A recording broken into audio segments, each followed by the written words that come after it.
Hey there, graphic designers, and welcome back. So, it's part two of business cards.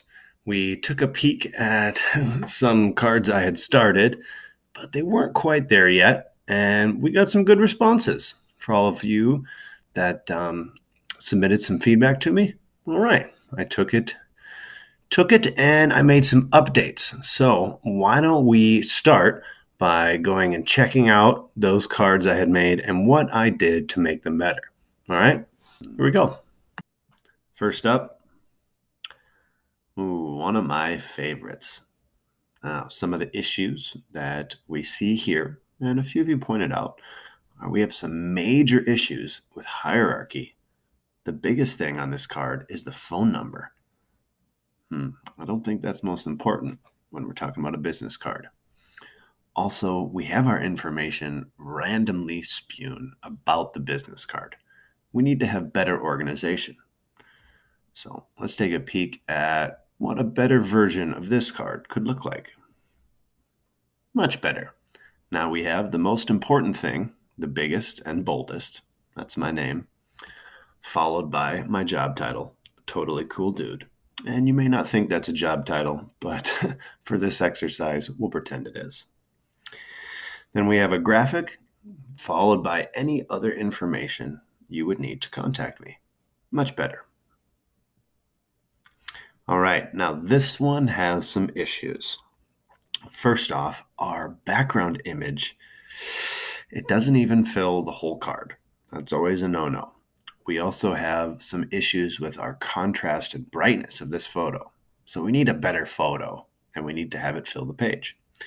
We also have some issues with spacing, not just kerning, but also leading. We have different amounts of space between the letters in my name, which makes it hard to read. Are you Jack E? And D.E. Urson? Not quite. So we need to fix that kerning, and there's a little too much space between Jake and Anderson. We should think of a better way to arrange that. Also, it's very hard to see what I do. Spearing ice fishing master. That needs to come to the forefront. Lastly, on the bottom of our business card, the information is too tight to the bottom and it even goes off the page.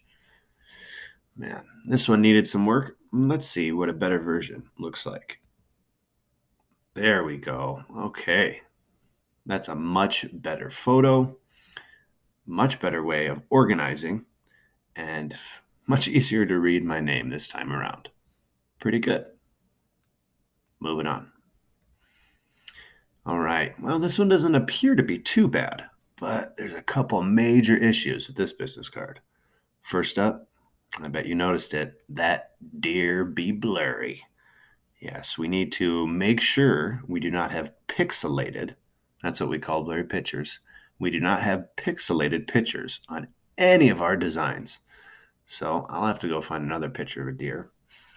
Then again, we have our hierarchy's okay, I think. I think our font that we chose, it fits with deer hunting. But our leading, that space between the lines is a little bit much. Let's check out a better version of this one. There we go. Now that is a visible deer, not blurry. And we brought our type lines together a little bit more. And we actually added a shadow on our font, which I think really helps with the design of this business card. Okay.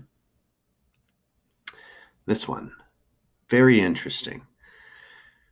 One of the biggest issues that I see here is the color usage. We are using colors that are fighting one another and causing vibrations. And it's not a very good color palette, especially if we're talking about the Minnesota Wild. None of these colors go with their logo. Speaking of logos, it looks like I tried to find a photo that had no background or a transparent background. Sometimes when I do that, you get this weird checkerboard pattern behind your image. You got to make sure that you look for one that has no background at all. We also have issues with our hierarchy here. Is my name most important, or is it most important that I'm a fan? Let's see if I can't fix this one up. There we go. That's much better. Here we have a color palette that matches our wild logo exactly. We have a transparent background, and we even threw a drop shadow on the wild logo. And we can see #1 wild fan, but what's more important? Me, baby. All right, this one's very interesting, isn't it? The first issue I see is we're way too close to the edge. Remember, we want to be at least 1/4 of an inch, 0.25 away from all edges. So we need to move that around. I don't know about this text. What do you think about our leading, our hierarchy? I don't know. This one just doesn't seem like they put effort into it. Wonder what we could do to fix it up. That's a little bit better. We have good spacing. We're center justified. Honestly, we could probably add a title. We could probably add a little bit more graphics, but we are on the right path. Finishing up with this one, the biggest issue here, the font. Yeah, we have fonts that don't match whatsoever. These are totally different.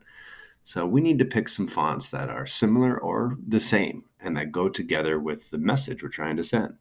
Right now, I don't know if I am a elegant person or a graffiti hipster. I'm just not sure with how this card is going. So what could we do? There we go. We found a text. We found a font that matched my style. At least I think so. And then added a title, Artman. Sure, maybe it's not a real title, but for this exercise, we just wanted the title, a contact number, and a website. Okay, so now that we know some of the do's and don'ts, let's move on. All right, now that we know some of those do's and don'ts of the business card, it's time for you, yes, you, to create your very own business card. Yeah, your first step is going to be to go over to LucidPress, create a new document, and it'll probably be an 8.5 by 11 regular size document. And if you go over to the size and the document tab on the right, you can select the drop-down menu and click business card. That way you'll have it be the right size. Once you're there, then you're free to create. You can change the margins to 0 and get rid of that blue line, or leave it as it is. But really, whatever goes on your card, it's up to you. There's only a few things that I need, and that's going to be your name, what you do or offer. And this can be anything related to you. And then a couple of ways in which people can contact you. Simple enough. Any other expectations that I may have are going to be on the rubric. Now, it's important to check out that rubric that I attach to this assignment, because then you'll know exactly what I'm expecting. All right. I can't wait to see what you create with these first drafts. And it's going to be just like our poster, where we make a first draft that we're going to critique as a class and make a second draft. But it's important to know that your first draft will not be due until after the holiday break. All right, so you have some time to do this. Take your time and do your best on your first draft, because then you won't have a lot to do on your second draft. If you don't put a lot of time into this first one, your second draft might require a lot of work. So, enough of me talking. Have fun creating your business cards. See ya.